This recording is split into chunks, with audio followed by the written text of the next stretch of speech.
นี่คือความเก่งของคนไทยและก็น้ำใจของคนไทยที่มีใจอยากช่วยเหลือคนลาวที่ติดอยู่ในถ้ำพี่น้องเอ้ยคนลาวเฮาลุ้นพี่น้องเอ้ยหลายมื้อหลายคืนจดจ่ออ่ากับความตั้งใจของเจ้าหน้าที่ไทยที่เข้ามาช่วยเหลือคนลาวที่ติดอยู่ในถ้ำพี่น้องเอ้ยมาเมื่อวานนี้บ่กล้องได้ติดตามเบิ่งข่าวแล้วก็คนลาวคนไทยที่ลุ้นไปนำกันที่จดจ้องเนาะรอคอยความช่วยเหลือของคนไทยและก็ความพยายามของคนไทยที่อยากช่วยเหลือคนลาวที่ติดอยู่ในถ้ำจริงๆในเมื่อวานนี้เนาะพี่น้องเนาะในเวลาประมาณเกือบ5 โมงแลงเนาะพี่น้องเนาะเจ้าหน้าที่เนาะประดาน้ำเนาะคนไทยแล้วก็อ่าชาวต่างชาติเนาะที่เพิ่นเคยช่วยเหลือ12 13หมูป่าบ่พี่น้องที่ประเทศไทยนะที่ติดอยู่ในถ้ำคล้ายๆคือกับคนลาวเฮานี่แหละพี่น้องแล้วเพิ่นได้มาช่วยเหลือคนลาวแล้วก็อยู่ในประเทศลาวอีกเทื่อหนึ่งพี่น้อง7-8 ปีก่อนน่ะเพิ่นไปช่วยอยู่ประเทศไทยพี่น้องเอ้ยตกมาปีนี้เพิ่นมาช่วยอยู่ประเทศลาวเฮาพี่น้องแล้วก็มีเจ้าหน้าที่ไทยร้อยอีหลีพี่น้องเอ้ยจักร้อยบ่ร้อยนะพี่น้องเอ้ยเจ้าหน้าที่ลาวเฮาจนยอมจนได้ไปประสานขอความช่วยเหลือจากประเทศไทยนะพี่น้องเอ้ยเออเราไปขอความช่วยเหลือจากประเทศไทยจากคนไทยเออก็สมหวังตามใจที่เราปรารถนาแล้วก็ความที่เราเชื่อเนาะว่าเชื่อมั่นเนาะพี่น้องว่าจั่งใดเออคนไทยเจ้าหน้าที่ไทยต้องช่วยได้พี่น้องเอ้ยเพราะว่าคนลาวเฮาเจ้าหน้าที่ลาวเฮายอมแล้วพี่น้องเอ้ยหน่วยงานเฮาน่ะยอมแล้วจึงประสานงานไปทางประเทศไทยพี่น้องเอ้ยนี่แหละคือความเชื่อมั่นและก็ความเชื่อใจกันของพี่น้องไทยลาวเฮานี่พี่น้องเว้าต้องโคตรภูมิใจโคตรปลื้มปิติเนาะไผสิว่าจั่งใดก็ได้เนาะว่ายกย่องย่องย่อคนไทยเนาะพี่น้องเนาะนี่คือความเชื่อมั่นเนาะพี่น้องเนาะแล้วบัดตานี้เรื่องราวเรื่องนี้น่ะมันเฮ็ดให้คนลาวเฮาเก็บเป็นความทรงจำแน่นอนไผสิเว้าอิหยังก็สร้างต่อไปนี้เนาะพี่น้องเนาะลาวไทยเฮานี่เป็นพี่น้องกันพี่น้องเอ้ยแล้วคนไทยที่เพิ่นเข้ามาช่วยเหลือนี่คือเพิ่นเสียสละแรงเพิ่นเสี่ยงชีวิตแรงอีหลีพี่น้องบ่กล้องได้มาเห็นบรรยากาศที่เพิ่นเข้าไปช่วยเหลือเพื่อสิฮอดที่บ่กล้องเห็นที่เขาเจ้าวางแผนไว้แล้วก็เพิ่นวาดโครงสร้างแล้วก็ลำเลียงไปตามเส้นทางของถ้ำเส้นน้ำนั่นนะพี่น้องเพิ่นเอิ้นอิหยังโค้งอิหยังสักอย่างนี่แหละเนาะบ่กล้องก็จำบ่ได้ปานใดเนาะพี่น้องเนาะเอิ้นบ่ถูกนะเราก็บ่ค่อยมีความรู้ปานใดแต่ว่าเรามีความเชื่อมั่นเนาะพี่น้องเนาะแล้วก็มีความเชื่อถือของเจ้าหน้าที่ไทยนะที่เพิ่นประสานกันเนาะพี่น้องเนาะแล้วก็คนต่างชาติเนาะถ้าเป็นฝรั่งนะพี่น้องเนาะโอ้ยเพิ่นก็มีจิตใจอยากช่วยเหลืออีหลีพี่น้องเอ้ยแล้วก็เพิ่นช่วยเหลือได้สมปรารถนาเพิ่นก็ช่วยได้ออกมา5คนเนาะพี่น้องเนาะพี่น้องคงจะได้เบิ่งบรรยากาศเดี๋ยวไปเบิ่งนำกันก่อนก็ได้เนาะบ่กล้องสิพาไปเบิ่งเนาะพี่น้องเนาะบางคนเพิ่นอาจสิบ่ได้เห็นเนาะหรือว่าเบิ่งย้อนหลังนำกันก็ได้เนาะพี่น้องเนาะไปเบิ่งนำกันซะก่อนแล้วเดี๋ยวจะมาเว้าพูดคุยกันเนาะพี่น้องเนาะ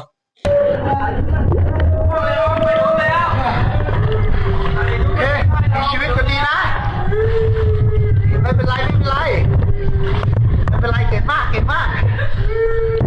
ไม่ต้องร้องไห้โอเคหมดเอาอยู่กี่คนฮะ5 คนเหรอแล้วอีกคนไปไหนอ่ะเอาอ่านอันนี้ก่อนอ่าน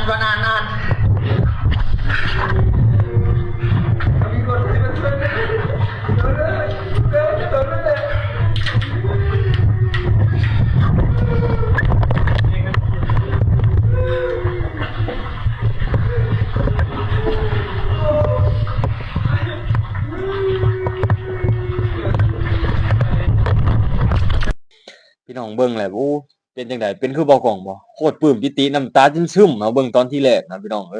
บ่คิดว่ามันก็หลายมื้อหั่นน่ะเนาะ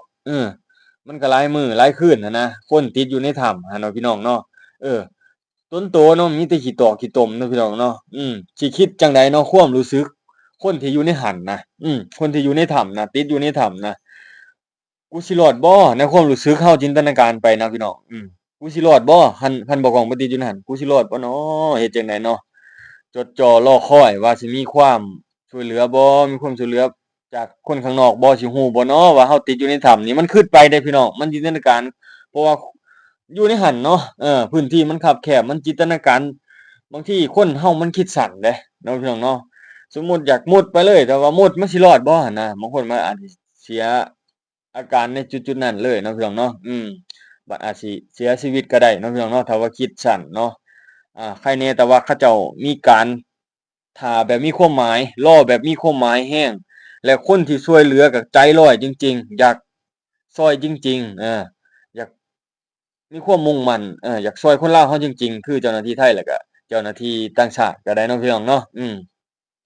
นักประดาน้ำก็ได้เนาะพี่น้องเนาะคือเพิ่นเก่งแรงอีหลีปกป้องอู้มักมักอีหลีเนาะพี่น้องเนาะมักแรงมักจิตใจเพิ่นแรงอีหลีเนาะคือคนลาวเบิดประเทศนี่อืมย่องแรงชมเชยแรงกับความตั้งใจความเป็นฮีโรของเพิ่นเนาะพี่น้องเนาะไผสิเว้าจั่งใดก็สร้างเนาะพี่น้องเนาะมีคนลาวคือเรานี่ล่ะที่ตั้งใจเออที่ตั้งใจให้กำลังใจเพิ่นเนาะพี่น้องเนาะถึงเราว่าไปช่วยบ่ได้เนาะแต่เราก็ส่งกำลังใจให้ญ้อนอิหยังเราบ่แม่นว่าบ่อยากช่วยเนาะพี่น้องเนาะเราไปช่วยบ่ฮู้ว่าสิช่วยเพิ่นได้แนวใดเนาะเจ้าหน้าที่อาจสิไปเป็นตัวเกะกะเพิ่นก็ได้เอออาจสิไปวุ่นวายส่อซนวุ่นวงวุ่นวายเนาะเฮ็ดให้เพิ่น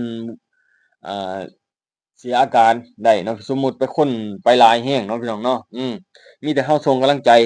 เพิ่นก็คือว่าเจ้าหน้าที่บ้านเมืองเราก็เพิ่นเอื้ออำนวยความสะดวกหลายๆอย่างหรืออินฟูอ่าทาง NET Add-on เนาะทั้งไทยทั้งลาวเพิ่นก็ประสานงานช่วยเหลือกันเพราะว่าคือเราเข้าใจนี่แหละไทยลาวเราก็เป็นพี่น้องกันนะพี่น้องบ่ก้องเว้าได้แต่คำเดียวนี่แหละไทยลาวเราเป็นพี่น้องกันเนาะเข้าใจกันช่วยเหลือกันเนาะเอื้อหนุนเผื่อแผ่กันเนาะพี่น้องเนาะตกทุกข์ได้ยากกันอันใดช่วยยืมมือเข้าไปช่วยได้เราเห็นแล้วนี่สองชาตินี่คือสุดยอดแรงแล้วพี่น้องเอ้ยไทยลาวเราถ้าว่านำของบ่กันนี่ไทยกับลาวนี่คือเป็นแผ่นดินเดียวกันแน่นอนเนาะพี่น้องเนาะคือจะไปมาหาสู่กันได้ปกติเนาะพี่น้องเนาะคงจะบ่มีพรมแดนนำของกันแบบนี้คงจะบ่มีสัญชาติไทยสัญชาติลาว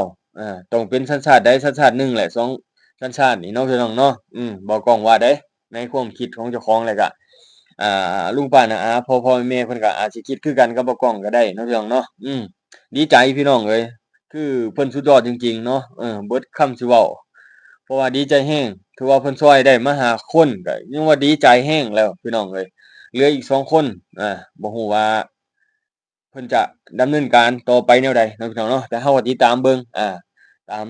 สื่อ social หั้นแหละเนาะที่เขาเจ้ารายงานออกมาเนาะเจ้าหน้าที่ทั้งไทยทั้งลาวนั่นแหละพี่น้องเอ้ยเราก็เบิ่งนำกันเนาะเพราะว่าเราก็ได้ติดตามของพี่ปอนจักริดเนาะพี่น้องเนาะแต่งตั้งเนาะที่เลาได้ปล่อยออกมาเรื่อยๆอัปเดตให้เราได้รับรู้ในแต่ละจุดเนาะว่าเพิ่นไปฮอดจุดๆใดแน่แล้วเพิ่นช่วยเหลือคนออกมา5คนน่ะเพิ่นเฮ็ดหยังแหน่แล้วเนาะพี่น้องเนาะเพราะว่าหลักๆเลยแหละก็ให้คนที่เพิ่นช่วยเหลือมาแหละเพิ่นก็เอาออกซิเจนแหละเนาะพี่น้องให้ก่อนเนาะเออโอ้แต่ว่าบ่ก้องว่าเพิ่นเข้าไปได้นี่คือสุดยอดแรงเนาะพี่น้องเนาะคือเพิ่นหาเส้นทางเข้าอะนะพี่น้องบ่ก้องว่ามันยากในจุดหาเส้นทางเข้านี่แหละเพราะว่าไปทางใดก็น้ำตันไว้นะเพราะว่าแม่นอยู่ดอกคนบ้านเราก็คือเพิ่นญ้อนว่าอยากหักอยากมีแหละพี่น้องเอ้ยคนเราไปติดอันนั้นก็ได้บางทีก็มันเห็นคอมเมนต์บางคอมเมนต์นะไปเว้าให้เขาเจ้าน่ะโอ๊ยบ่ก้องโพดเสียใจเลยกับความคิดของบางคนเนาะพี่น้องเนาะเอ้าประมาณนี้เนาะพี่น้องเนาะบ่ก้องก็ดีใจแรงบ่ฮู้สิเว้าแนวใดขอแต่พ่อแม่พี่น้องไทยลาวเรารักแพงกันเนาะพี่น้องเนาะเฮ็ดคือเพิ่นเว้าหั้นแหละไทยลาวเรานี่ให้รักแพงกันหมั่นแก่นเนาะพี่น้องเนาะให้คือกับอันข้าวเหนียวนึ่งใหม่นะอย่าได้เทแต่มากคือนั้นถือข้าวเหนียวนี่มันบ่เกินจริงกับคำเว้าที่บ่ก้องเว้าให้พี่น้องได้ฟังในตอนนี้นะพี่น้องเนาะเออเอ้าบรรยากาศในมื้อนี้เนาะพี่น้องเนาะบ่ก้องก็คืออยู่เรือนอยู่ซ่านเนาะกับบรรยากาศแบบครึมฟ้าครึมฝนจักหน่อยในมื้อนี้เนาะเออเฮ็ดไร่ไถนาก็คงสิบ่ได้อยู่ได้กินดอกพี่น้องปีนี้เบิ่งทรงมันคือสิแล้งคักแล้งแหน่